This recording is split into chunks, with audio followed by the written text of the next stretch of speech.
Immediately in down the left-hand side. Again, another one of our important players. He's going to play the ball to Bodu, who spins. Oh, Miron Bodu scores inside 5 minutes. What a start to the game for us. Zagreb caught out an away goal as well, immediately into the action. Daniel de Groot plays it inside to Bodu. One thought in his mind, that was turn, find the finish, and what a finish it is as well. Could have had it done pretty much. 18 minutes in, they're looking like they want an equaliser. Another corner comes in. Patrick doesn't really get it away. Crying out loud, how many times do we make our own grave in this series? Honestly, the amount of goals we concede through our own problems is absolutely stupid. Patrick here at the near post. I don't know how he's got this header like this. And then the problem is as well, we've got our player on the line getting in a mix-up with Andre Onana, and then the ball ends up being headed home completely free in the box. Need the runner to come. Ravel Morrison here on the ball. Ødegaard goes his way through. Ødegaard in towards the box, and he finds the bottom corner. Second away goal achieved. Much better. But we started off the first half really well and then crumbled. So I don't want to say anything too soon. Ødegaard puts us back in front, and it is the second away goal for us as well.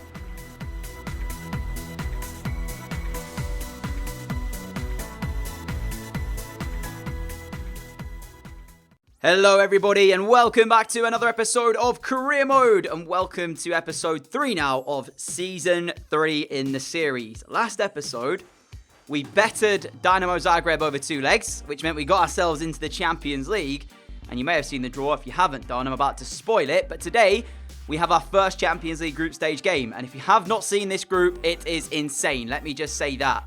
The sides in this are going to be so tough. Liverpool, Barcelona, CSKA Moscow, with Barcelona to play first. So today's episode, we travel to the Nou Camp to face Barca and Messi, as we could well get slapped convincingly, which I don't want to have happen. So you're going to have to just see how this goes, really. I mean, we've got PEC's Vol up first, followed by Utrecht, and then it's the Barca game. So I'm going to be simming Vol firstly, and then we'll play the second game. And of course, we're going to play against Barcelona. I won't pass up an opportunity to play a game like that. Ajax have started off the season, though, really well. They've won 3 out of 3, comparing it to previous years when they've started off poorly. So they find themselves top of the table, yet to concede a goal as well. I did say, is this going to be their year to take back the Eredivisie title? The first season, of course, was PSV. Then we won it last year. And now we're into the third season. Will it be Ajax who come out on top? That will be the case, if time will tell. So we're going to skip through this. And a 3-0 win. Greg Taylor, Ravel Morrison, and Miron Bodu with the goals for this one. 3-0, comfortable, 3 points as well. But obviously from here, it gets harder because we have our first game of the day, and then it's Barcelona.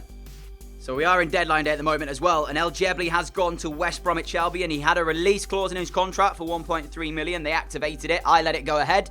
So El Jebli has now gone. He has gone to West Brom and will play his football over there. We got an offer as well for Leroy Owusu, which at first I wasn't going to let go. I wasn't going to let him go because we were, considering maybe starting him at right back, but we've signed Beister. We've got Van der Meer, we've got Greg Taylor, we've got Jordan Abita.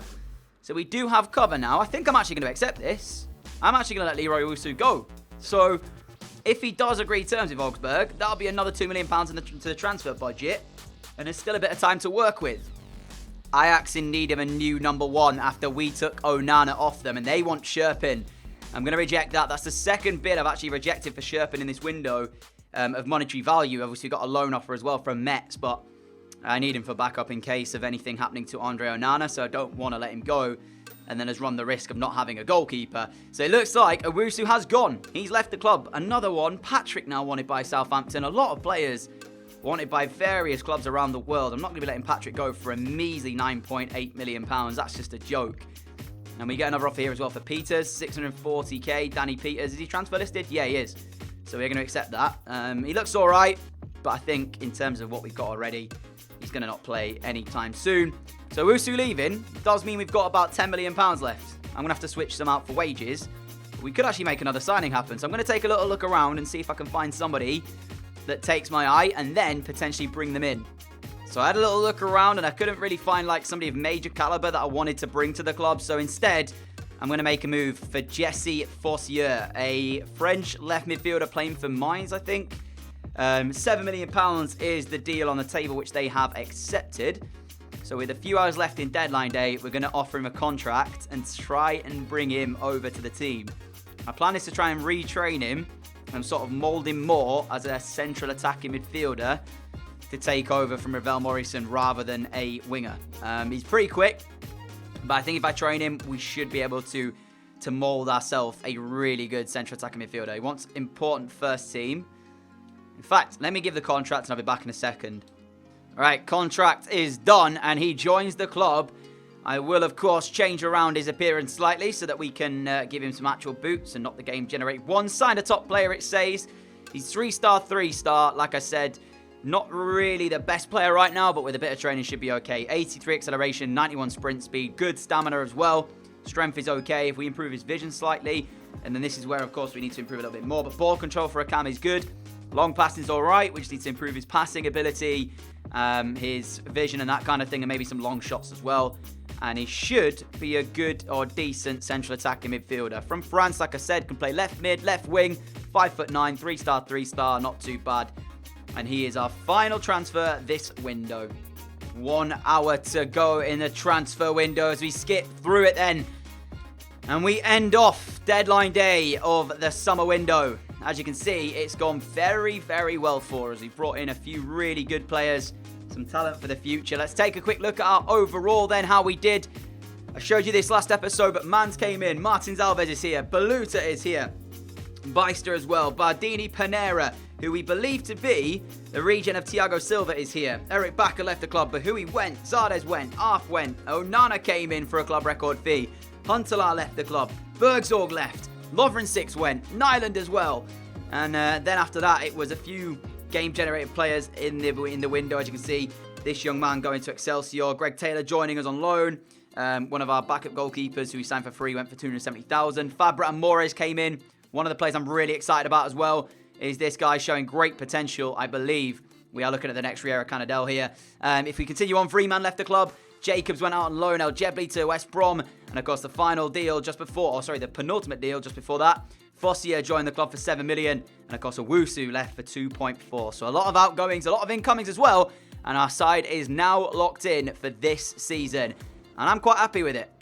And we are still getting offers for Miron Boadu as well, which I've already said I'm not going to sell him. I'm considering maybe putting a block warning on so he can't get offers. Because at this point, I'm not interested in letting him go. He's my player and I want to keep hold of him. Vigara Berrio, though, I'll accept that offer for. Peters as well, still waiting to negotiate terms of Excelsior, has yet to do that. 2 offers for Boadu, 2 decent ones, but still nowhere near his market value. Newcastle and Hertha Berlin both coming in, both of them underneath that market value that it suggests. I mean, his value is actually only 17 mil, but what my associates and my colleagues are saying is that we'd be able to get about 28 for him. So, yeah, I don't know why on earth we're getting solo offers for a player who is just quality. It's time for our first game of the episode. Utrecht is our first opponent. Before we head into this, though, there's actually a debut in this one for Jesse. I'm going to call him Jesse. Jesse Forcier, that French left midfielder we're trying to mould into that cam. His first name's Jesse, and just for purpose and kind of making it easier on me, I'm just going to call him Jesse. So if I say that, that's what I'm referring to. There's the side. It's still strong with Barca in 3 days' time. I think Milivojevic might be okay to play this and then go into that one as well. And obviously Onana in goal shouldn't have too many fitness issues there either when it comes to that next game. I think I've switched around, though, the people that I'm not sure is going to start. Erdegaard and Gibbs White are the only other 2, maybe, that will be potentially in contention for starting that game against Barca. Maybe even Chong. So I've had to keep one mind on that, but at the same time, realistically, I'm looking at the Champions League group we've been drawn in and thinking to myself, if we at least get 3rd, that will still put us in Europa League. So that's kind of what I think we're going for. I've shot myself in the foot a little bit, though, in this one right now as we're underway here, because I've got so many good young players that have come through, but I just haven't got the capability to train them all in the training system. And I personally don't think if you put one in each sort of training setup that you get that much growth out of them. So I like having like a few in there, but just focusing on them. But I'm really not sure how I'm going to do it because there's so many that I want to train that I can't do that. As Jesse's going to find even Herrera here.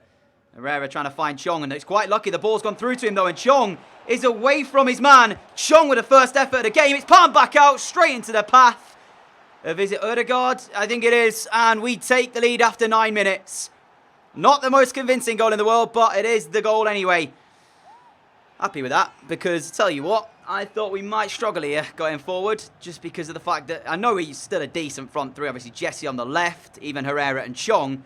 But when you haven't got Boadu, when you haven't got De Groot, and then arguably maybe Ødegaard on the right, and Ravel Morrison, there is that possibility that you would struggle. But we've done all right here, and we've taken the lead, so quite happy with that. Milivojevic up towards even Herrera. He can play Jesse. Easy ball across it now as Jesse looks back towards even Herrera. Van Overeen puts it out of play. I believe he was a player who featured, was it in our Season 1 goal of the season, Paul? He scored a screamer in Season 1. I think he did feature it anyway. Here is Milivojevic on the edge of their area trying to build this attack. Ødegaard! Oh, and he's put it wide. What a chance. Martin Ødegaard already got one to his name today. He could have had a second. He got the space, didn't he? Just opened it up and then it was about trying to find the finish, and in the end, got it all wrong. It's actually not as close as I thought it was. But we are 20 minutes in and it's comfortable for us so far. Don't know what it is about even Herrera. He seems to have a lot of the ball whenever he plays. He does get a lot of touches, does the forward. But it's kind of weird because when he gets all these touches, I'm wondering what he actually does with it. Sometimes it's good, other times it's bad. But he does seem to get a lot of the ball. As Herrera again plays it towards Jesse.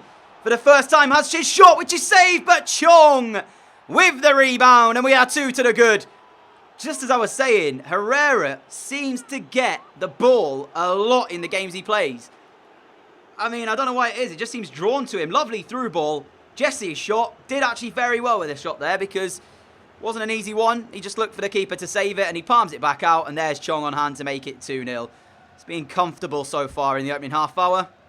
I mean, think about it, right? Jordan Ep3 might well play against Barca. He's going to be tasked with trying to potentially stop Messi unless he takes up more of a central role. As even Herrera again finds Jesse again, and he couldn't keep it down. Herrera is doing bits out there. Naviport, good defending, and now Ep3 to carry. Plays an easy ball up towards Jesse. Jesse to Ødegaard. Herrera again on the ball.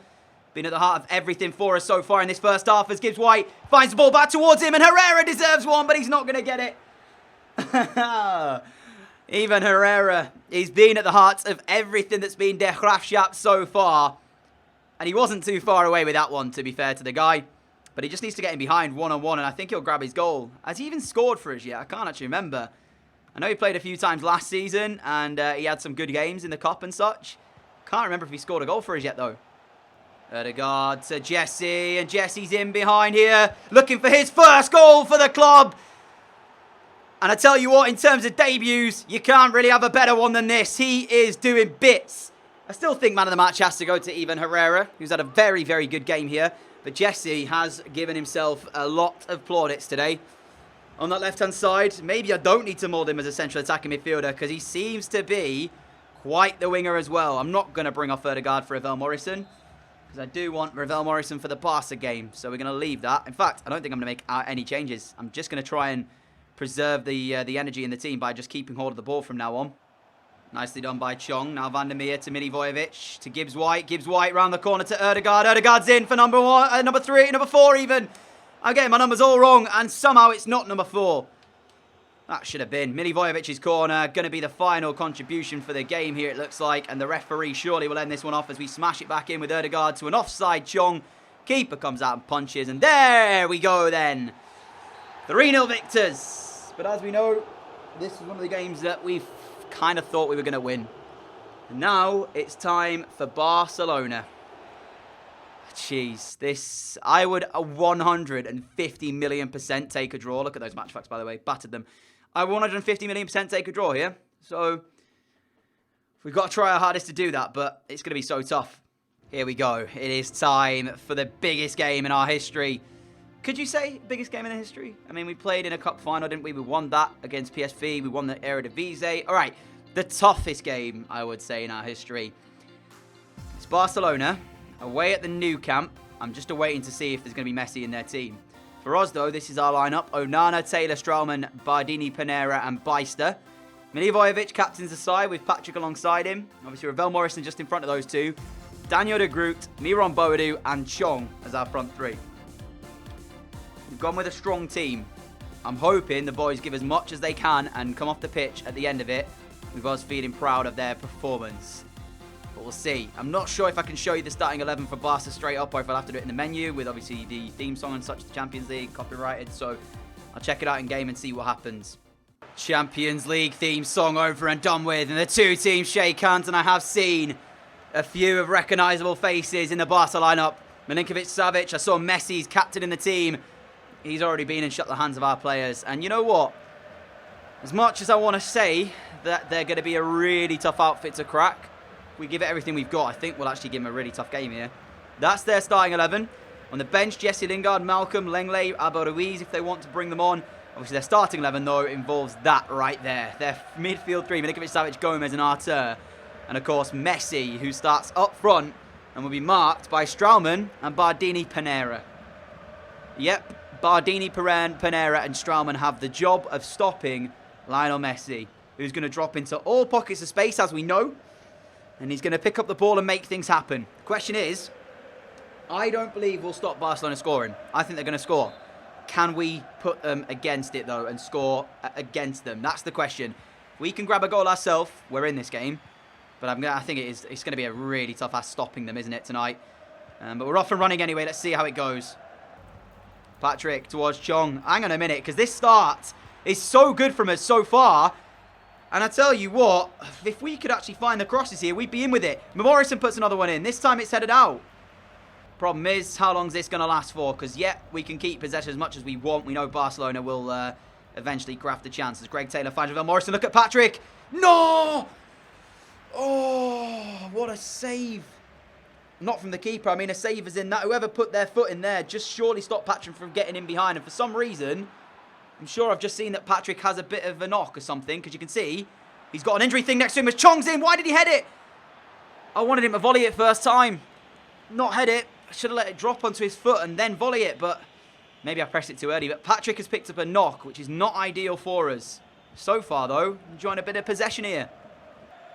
Luckily, Patrick's been able to walk off that knock that he picked up as we find Boadu. Boadu, again, it's just that final ball that's not working for us because yet again we could have sent it through and we'd have been in. Ravel Morrison it was with the run, Boadu with the pass, which was well defended. And here is Messi for the first time tonight then as he just sprays the ball out towards Coutinho. Philippe Coutinho now with the chance to put the cross in towards the middle. Bicester up against him. It goes to the near post. Milinkovic-Savic tries to flick it up. And we deal with the first bit of pressure that we've had to tonight. Not too sure what it was from Barcelona in the end because they didn't need to try and do a bit of flicks. All they had to do was just kick the ball and they'd probably been fine. As Ravel Morrison picked the pocket off and him and Gomez go at it and it looks like Morrison has the ball now as we are forced all the way back though. Alright, Morrison, short corner as we drive now in towards the area. Morrison, easy one inside. Milivojevic's header. Ter Stegen catches the shot of the night on target and it's come to us. It's been a fantastic start from us. We've really put ourselves about. And I think that's kind of caught Barcelona off guard. But you know what? The problem is going to be later on in the game when we have tired legs. Barca, I'm sure, will be able to carve open defensively us here. And Patrick does well enough to keep hold of that ball. Chong to Boadu. Boadu looking for Daniel de Groot. It's picked off and Barcelona can try and break. Milivojevic stops it for the meantime. Here is Coutinho. Philippe Coutinho back towards Jordi Alba. Trying to find the return pass. We're a minute till half time here. Been a very, very good first half of football for us as we battle to be in this position. And Coutinho down on the deck, nothing given, and rightfully so. You know what I'm saying? Get up. There's nothing wrong with you. Patrick towards Milivojevic now. Now Daniel de Groot with the last minute of play in on the thing here. And that's going to be off the ball, referee. Gomez, straight red card, I was going to say. Abysmal decision from Andre Gomez. What is he doing? Daniel de Groot, you can see, is not happy with that challenge at all. Because look at that. Didn't even have the ball. And Barca reduced to 10 men. And what a chance this is for us then. Half-time is looming. And we are going to go in at 0-0. And I said a point beforehand is what I'd have taken as Ravel Morrison now carries forward. Referee brings it for half-time. It's 0-0 inside Camp Nou. Barcelona down to 10. They've not got started here. And the interesting factor is I looked at the comment section from last episode and there was someone said that Barca are not as good in FIFA as they are in real life. And I'm certainly feeling that that is the case here because we've come to Camp Nou. We've had more possession. We've had the best chance of the night. Admittedly, wasn't fantastic from Milivojevic. But we've certainly put ourselves about here. Morrison through to Chong. Offside trap beaten. Here goes Chong to take the lead and he's put it wide. This is exactly what I mean. I said we'd only get 1 or 2 chances tonight, and we have to take them when they present themselves. The problem that we have is that we're still such a young side. We're still quite inexperienced. A lot of these players are playing for the first time in the Champions League, and they've not really been in positions like that before. Chong, for one, we can't blame him because he's in, a difficult chance here. And if that's 2-3 years down the line where he's played a lot more Champions League football, he buries that. But unfortunately, he's put it wide here, and that is a very, very good chance to take the lead. Can't believe we did that. Right now, Jesse Lingard is playing as the Barcelona striker. Patrick about to leave the field of play. We made a couple of changes. Patrick is one of them, coming off for Gibbs White as Daniel de Groot now is in behind. Titi puts it behind, and it's a corner ball, and the changes will now come through. On comes Erdegaard for Chong. And also Patrick has got off, and Morgan Gibbs White comes on in his place. Would have been going off target there for Daniel de Groot, but still, it is a chance as we now get a corner to put in. Erdegaard does that, and ter Stegen comes to punch it. And so far, it has been a masterclass from us. A side that not many people would have given a chance to, I don't think. But we've certainly come here and earned a lot of plaudits. Milivojevic through to Ravel Morrison. Morrison's in! What a save, ter Stegen! That's the quality that Ravel Morrison has got. He got his shot on target first time, but it required the attention of the German, and brilliant save has kept Barcelona at 0-0. And now there's a chance for them to break. Lingard cannot beat Greg Taylor at the moment, though. Stands firm. Well played, Greg Taylor. Here is Coutinho. There's still the pressure here as Barca come forward. Milinkovic-Savic and Onana. Oh, I thought that'd gone in. I really did. I saw it and I was thinking, don't be getting beaten at your near post. See, Barca still pose a threat, and that's something we have to be wary of. 8 minutes to go. And it's a corner ball for Jesse Lingard to swing in. Onana comes out. Punches it. Not really got much on the punch there as Boadu forced to track back and unable to get away with this. Arter on the edge of the area. Straumer puts in 1 foot. Comes to Messi. No! No! No. We don't deserve that. We do not deserve that. I could have told you as soon as he brought it down what was going to happen. Oh, we've done so well. So well. Messi, Lionel Messi, of course it is. Smashes in Barcelona's goal, and they take the lead with 4 minutes to play. The problem is, we crafted our chances. We just needed to finish them. We didn't have the quality to do that, and that's cost us. Milivojevic now. Milivojevic! Ter Stegen shows you why he's a quality goalkeeper. Messi's goes in. Ter Stegen saves theirs. I mean, I don't know. I don't really know what more we could have done. I don't. You know what I'm saying? We've been unbelievable here.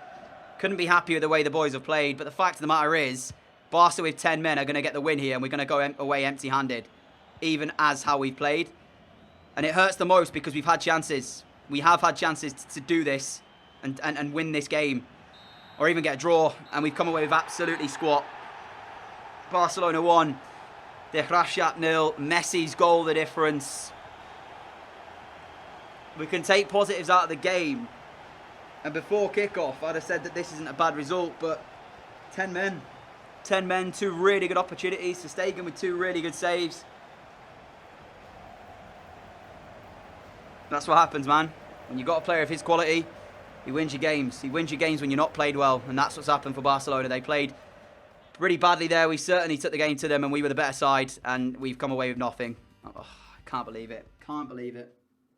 What can you say other than that we were beaten by possibly the GOAT, really? Got Venom 2 now, and I think after this, we've got another Champions League game. And one thing to note as well, CSKA actually defeated Liverpool in their first game. So I thought it was going to be us versus CSKA, fighting it out for the Europa League, or the 3rd place, if you will. And they've actually beaten Liverpool in the first game. So it could well be that that's not the case. Ravel Morrison picked up a knock there as we win 3-1 with goals from Boadu. How long is he going to be injured for, though? Because that could be pretty bad. Player injured, let's find out. 3 days, not too bad at all. Also got some youth players to look at. Okay, well, he looks good. De Vries. Brun as well, he can join, but the rest of them, no chance. What about the other 2? Let's quickly take a look at those as well. Luthi and potentially Mia. Them 2, but the other 2, nope. And a final one as well. What are we going to get from this one? Nothing. All right, well, our final game for today then comes up against Excelsior in the league. We are top of the league by 2 points, 6 games in. And then beginning of next episode, we have got ourselves a Champions League game. I'm not going to say who that's against. You'll have to wait and find that out. But after the first game, all we can do is just try our hardest to get a result in the next 2. So, as you can see, we're going for a strong side here. I'm pretty much thinking this season we're fighting again for the league title, and anything else in the continental side of things, Europe, is just going to have to be a bonus and take them as they go. But for today, then, to end it off, Excelsior in the league. Milivojevic out towards Daniel de Groot. What are we going to do with this one then? De Groot, lovely stuff, gets the cross in as well. And Jesse has headed home, our first of the evening. He's in the team again, is Jesse, and that's 2 in 2 for him. Since his £7 million move over from Mainz, he scored 2 in 2. I mean, it's so nicely worked and so well crafted by Daniel de Groot, though. Look at that for a delivery. Straight onto the money, onto the 50p head, if you will. And then Jesse just does the rest. To be fair, keeper could have done a little bit better with it, but I'm not going to complain at that. We're 1-0 in front, and it's Jesse's second in as many games. Patrick. Daniel de Groot's gone down the left-hand side, and they did sit with men behind the ball, but they're being caught out here, it seems like, as de Groot turns away, lifts one in. Boadoo's there, meets it, saved by the keeper, and Jesse has his 3rd in 2. 2 for today, and he has certainly come into this side and does not look out of place, does he? Excelsior nil, De Graafschap 2, I should say. Nil, I said. Nil is what I went for. But it's Daniel de Groot again who causes the problems with the delivery. Boadoo rises decently, just couldn't convert. Keeper saves it straight to the path of Jesse, and there is the finish again. Well, I don't know if I should be trying to convert him to a central attacking midfielder, because he's scored now 3 goals from the wing, so maybe that is his position. Don't change what's working. Beister again gets up well from fullback, doesn't he, as he lifts that one in. Groot de Groot! 3-0. He's usually a little bit hit and miss with headers, Daniel de Groot, but no problem there whatsoever. I tell you what, Beister does get up really well from fullback. The runs he makes down that right-hand side, I don't really give him credit for, because it actually is really good. And look at that for delivery. Again, right on the money, like de Groot's was for the first one.